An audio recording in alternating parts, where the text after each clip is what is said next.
Gender-based violence strongly intersect with persons with disabilities just by the mere reason that people have disability. Women with disabilities face 4 times more violence than women in general. The most important factor is that violence that is faced by women with disabilities doesn't reach the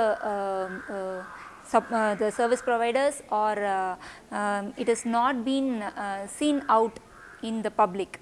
Whereas many cases come out with respect to general women. Women with disabilities have huge access barriers as well as social and cultural barriers, and all these amounts to violence. So violence to be seen from that angle, from the right to life, the right to respect to inherent dignity, and the right to individual autonomy or bodily integrity, and right to equal participation in the society, or right to employment, right to education, or right to access to health services. From all aspects, women with disabilities lack support measures and accessibility. The violence starts from there, and women with disabilities are socialized into dependence, and parents or caretakers always show either a kind of overprotection or neglect towards girls with disabilities. So this being the major aspect of violence, neglect is an aspect of violence and exploitation. There is no law which actually deals with acts of violence which are very unique to women with disabilities, which may not construe acts of violence in the larger sense of the term or in the commonly understood sense of the term. Let me give you an example of what could be an act of violence and why the law is limited. Because, for example, an act of like a caregiver not giving enough or withholding some amount of care for a person with disability, not giving a medication, not giving a meal, not giving giving a person food, but say not giving them accessible cutlery. These are instances of experiences that we've heard of from persons in the sector, and these don't really come across as acts of what would be defined as violence, but in effect, what you're doing is you're causing harm to someone. Whether it is in a school environment, a special school setup, or at the public place, in the community, or in the shopping malls, or in a transportation system, in a bus, in a train, or at a workplace, within the families, or inside an institution, there is violence everywhere. Even in the institution of marriage, the government comes up with different schemes, and one of them is marriage allowance of 50,000 rupees if a person marries a disabled person. But then many women with disabilities are falling prey to it, because in rural areas many people marry disabled women just to access the money, and once they encash it, they abandon women with disabilities, or they exert violence on them. Domestic violence is commonly understood in our judicial, you could say, culture as the overt act of wife beating or alcoholism, or at some level it's been extended to economic violence, where you say that women's funds are taken away from her. It's linked strongly to dowry.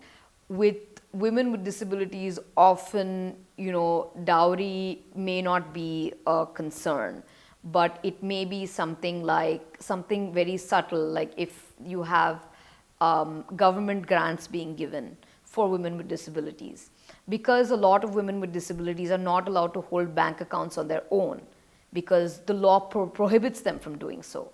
What then happens is that they're forced to open a bank account with a caregiver. If the caregiver is misutilizing funds, this, the act of, let's say, withholding a woman's salary, taking your wife's salary, may be construed as economic abuse. The problem is that because it's sanctioned by law, it makes it that much more difficult to argue this.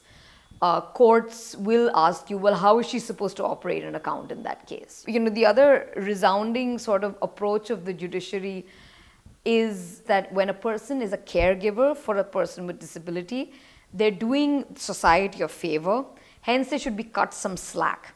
To put it very crudely, you're a person with disability, someone is taking care of you, So, be thankful for whatever you have. Similarly, with respect to property, like women with disabilities have equal rights to access properties, and in case a woman has an ancestral property, the family members try to exploit her and seize the property from her, and towards this they tend to humiliate her or exploit her, or even attempt to murder. I find the whole asexualization of persons with disabilities a huge impediment in sort of, making the point that there is sexualized violence against women with disabilities, because, women with disabilities are looked upon as asexual. Why would anyone do anything like that? Do women with disabilities get, sexually assaulted? On the one hand, the other extreme, of course, is people who say that, okay, look, we should just make it like statutory rape, saying that, okay, any sex with women with disabilities or a person with disability should be considered to be rape, and so that has like its own set of repercussions. But do you find that when you guys talk about violence against women, and like does that come up as a thing? Yeah, basically what you said is right. The aspect of asexuality, which has been incorporated through traditions, through ages in the community, it's really hard to remove that concept. Sexuality is just to be yourself, and to have an identity of your own, or to identify yourself to a particular sex, and it is a part of life, it is a way of life, but then that has not been encouraged to girls with disabilities, whereas they are even dressed up or given an appearance where they look children, even after 40 years. Many women with disability consider they are innocent and they are just as childlike. So they are not like adults. So they don't have that, they don't get knowledge and awareness on sexuality.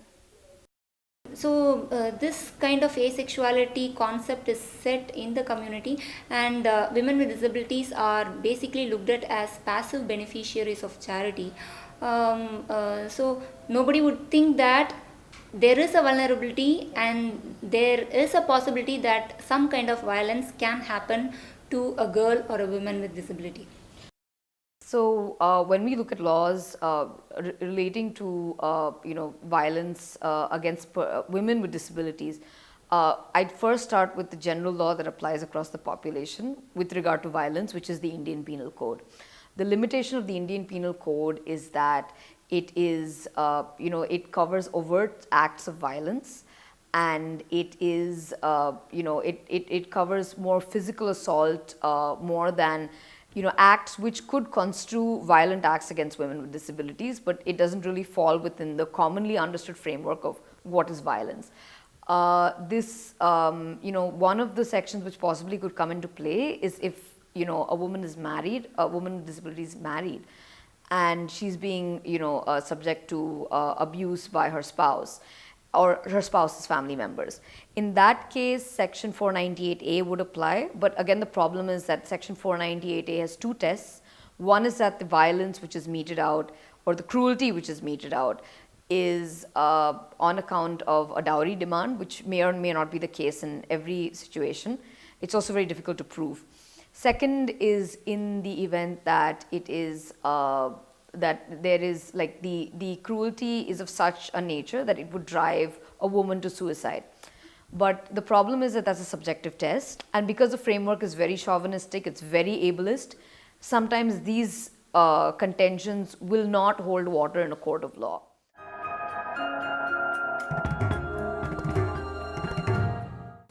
Any sexual offense or rape committed towards a woman who is physically or intellectually disabled is considered as an aggravated rape, and in the Code of Criminal Procedures, disabled women are given the reasonable accommodation of being heard at their home or any other place where they are comfortable, and if they require a sign language interpreter or a facilitator for alternative and augmentative communication, that should also be provided as per the CCP. And this Code of Criminal Procedure also provides for accessible modes of identifying the criminal, such as identifying the accused from among a group, or if it requires touching or by hearing his voice, that is also been provided for women with disabilities.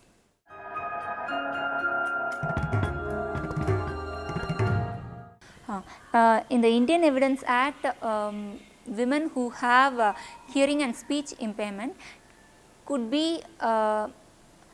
can use a sign language interpreter while being heard as a witness.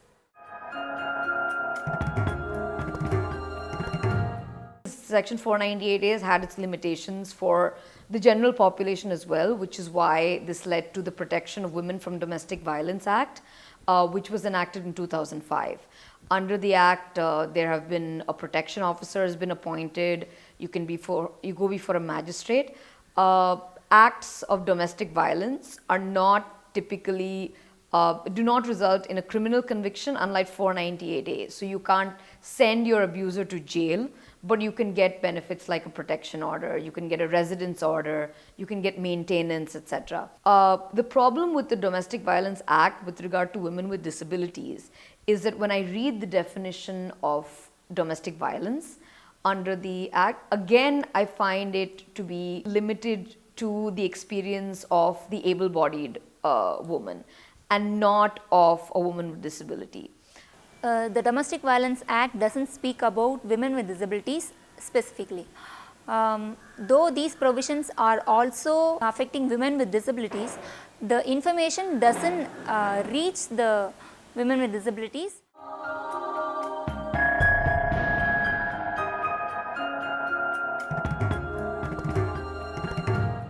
The Persons with Disabilities Act 1995 is primarily an enabling legislation to protect the rights of persons with disabilities with regard to access. Again, I find the act limiting in terms of acts of violence against women with disabilities. I don't think that there is enough focus on the act on the nature of violence against women with disabilities, and the powers of the commissioner, which is kind of where the focus of the act lies, are very limited in this regard. Again, the act doesn't have any monitoring mechanism. The act also talks about institutions for persons with disabilities, where a lot of the violence happens. The Persons with Disabilities Act 1995, which speaks about major rights like education, employment and other things, and most importantly it speaks about non-discrimination. Wherever there isn't an equal opportunity and there isn't a facilitation where they can access the equal opportunity, then it is discrimination. But then whatever practices that are followed in the society, in the community, it only amounts to discrimination and violence against women with disabilities. One more aspect is accessibility in built environment and transport system. We cannot decide that you can't do this. just because of disability. We have to understand as a person first. Opportunity and awareness is very important. I should the equality on rights and equality on access also. Access is very important. The Persons with Disabilities Act also lack punitive measures, and there is no time frame towards implementing its provisions, which itself is a deterrent.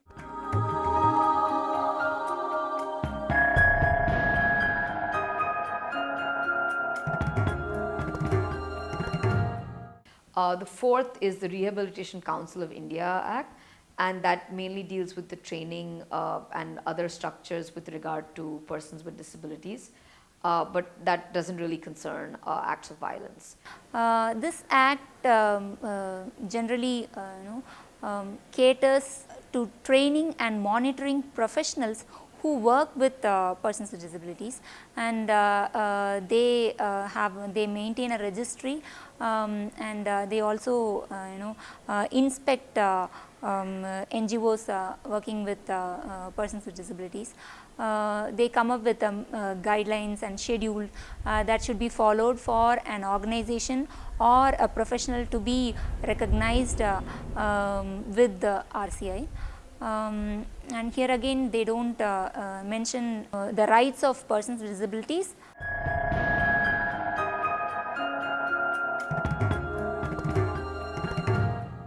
When we talk about sexual violence, the Protection of Children from Sexual Offences Act is, which deals with child abuse, is a relatively new statute which came into force in 2012. And you also have the amendments.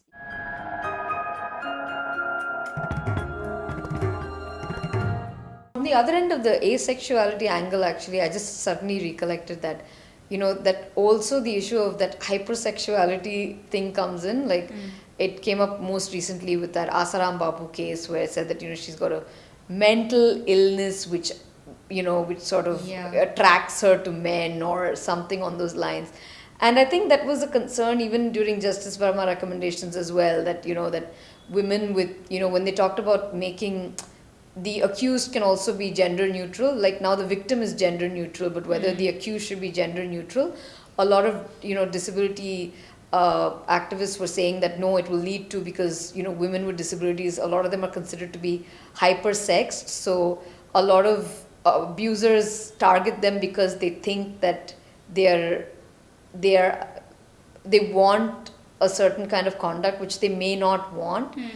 Is that something which you guys have seen as well? Like, it just No, I have come across one case like this where a person with psychosocial disability, during her episode, and when it is high, when she is high in her episode, no, she has a particular kind of behavior, but then it is again we have to clearly understand that she is in a vulnerable situation, in a much more vulnerable situation at that time. So anybody taking advantage of her vulnerability is an aggravated crime.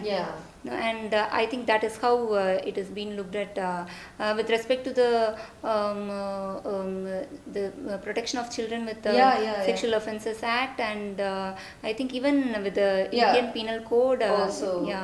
Because I mean, when they look at, like, popular cultural discourses now, if a woman drinks, you shouldn't take advantage of her, but somehow that doesn't trickle down to women with psychosocial disabilities or women with intellectual disabilities.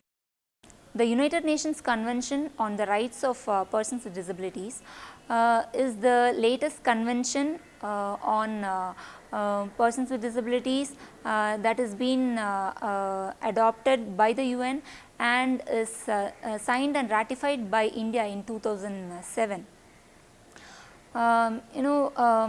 This is a far more proactive and rights-based convention. As a signatory and having ratified the convention, India is obliged to follow all the provisions of UNCRPD. UNCRPD describes persons with disabilities as those having long-term physical, mental, sensory or intellectual impairments, which in interaction with um, environmental or attitudinal barriers hinder full development and towards ensuring equal rights of persons with disabilities. So the purpose of the convention is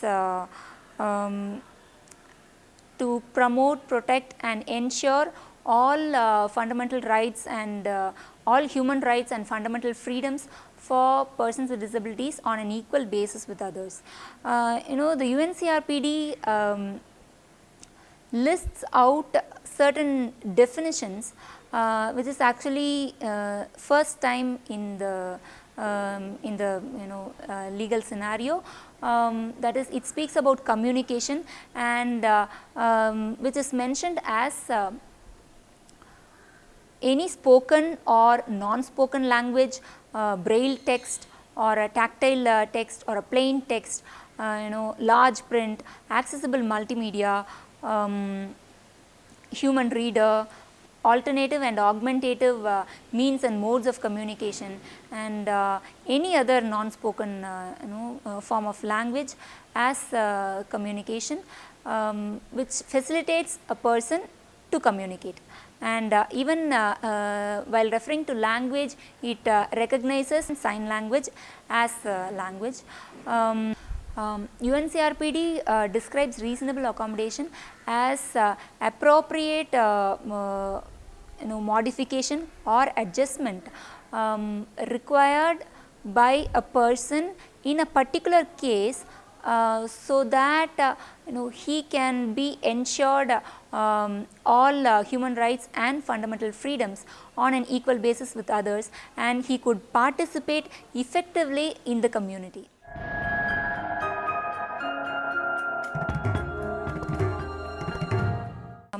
Then if we look at the National Trust Act for persons with cerebral palsy, autism, mental retardation and multiple disabilities, the objective is to enable persons with disabilities to live independently and as closely as possible within the community. Major provisions of the Act is to come up with guardianship for persons with these 4 disabilities who require it. But then again, the legal capacity is questioned there when the local level committee has to appoint a guardian, and when the local level committee itself considers whether the person requires a guardian or not, and when people from NGOs or from the family appeal for a guardian, and the person as such is denied of these rights. And here again in the National Trust Act there is no mention of any special provision for women with disabilities. Legal capacity is the capacity of a person to be held equal before law on an equal basis with others. The equal recognition before law or access to legal services is being denied for women with disabilities. Supported legal decision making is very important. So everyone makes decision, everyone needs help making decision. But at the end of the time, end of the day, we will take decision. We get the opinions from outside, but we will take decision.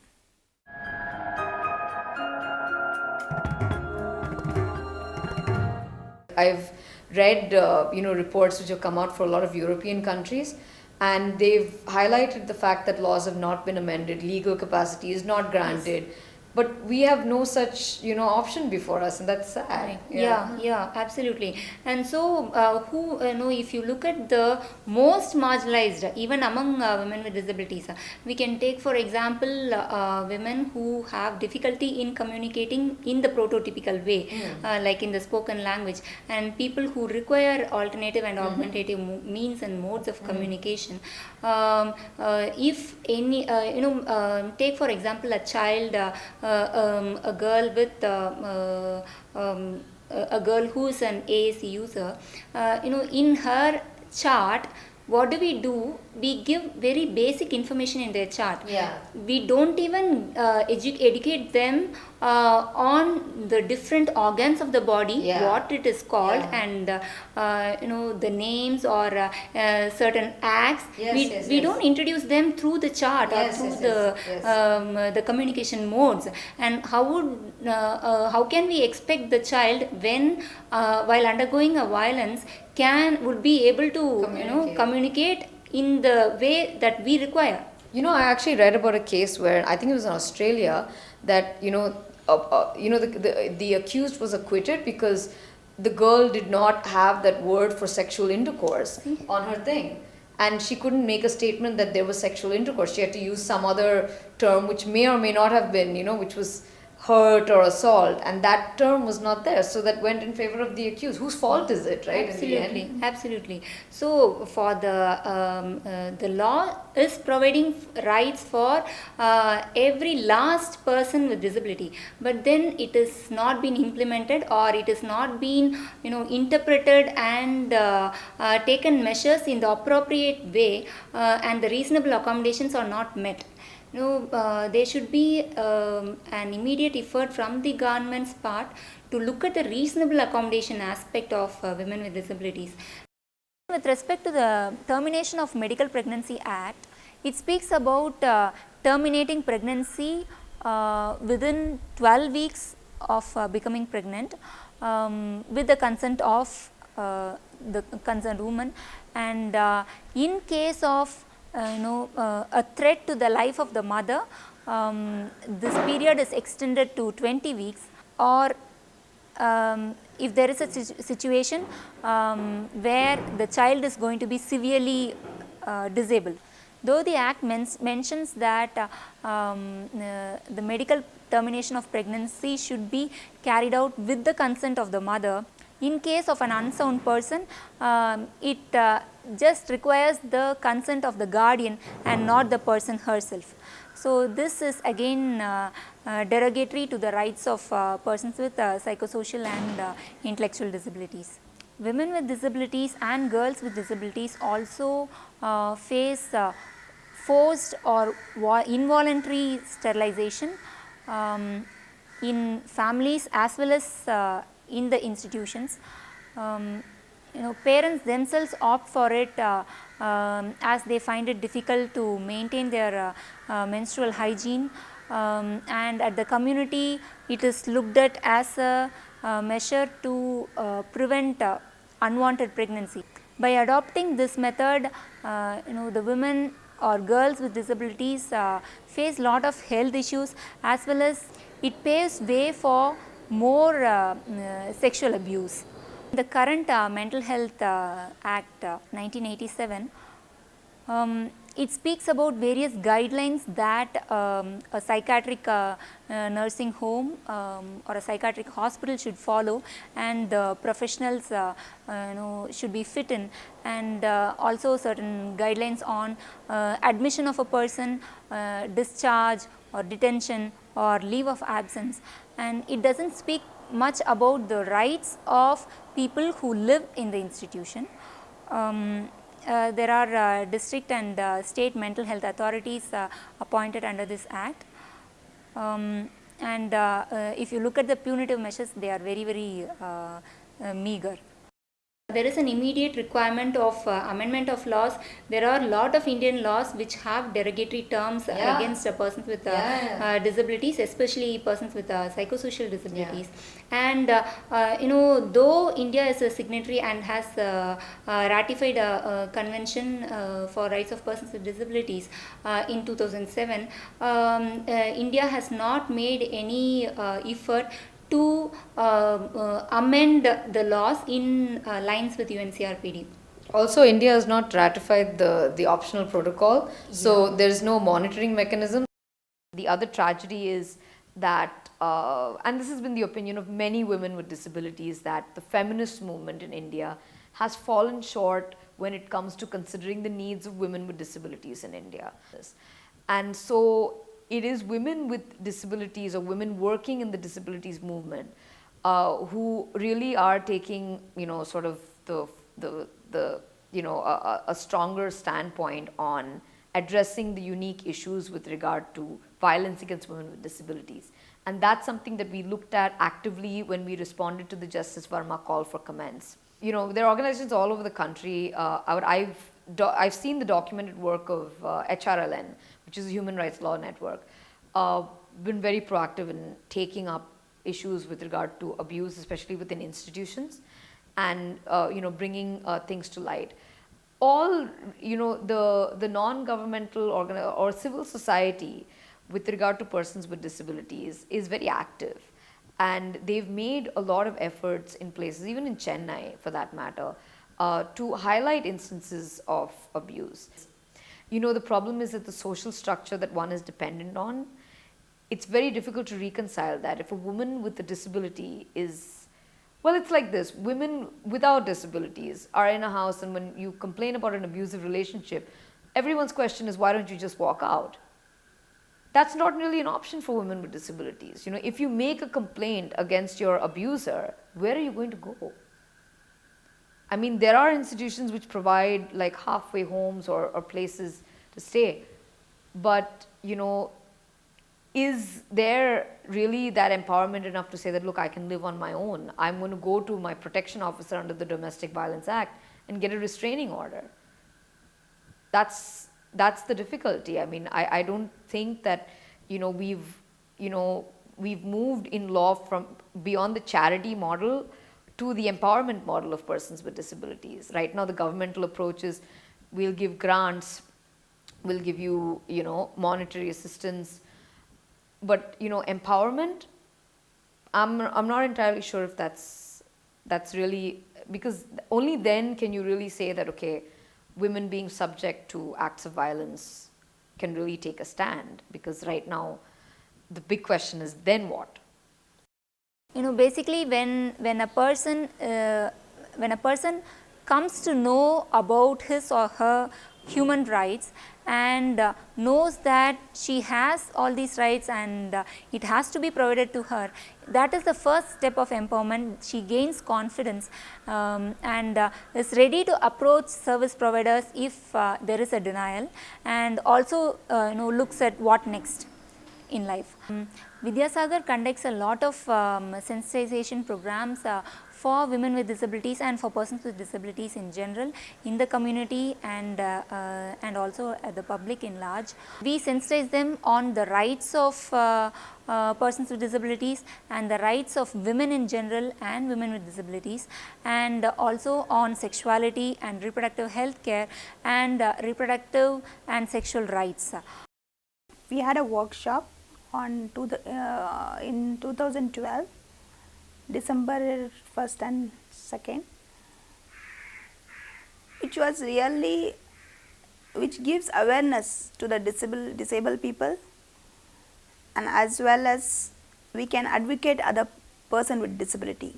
Women are especially vulnerable, and they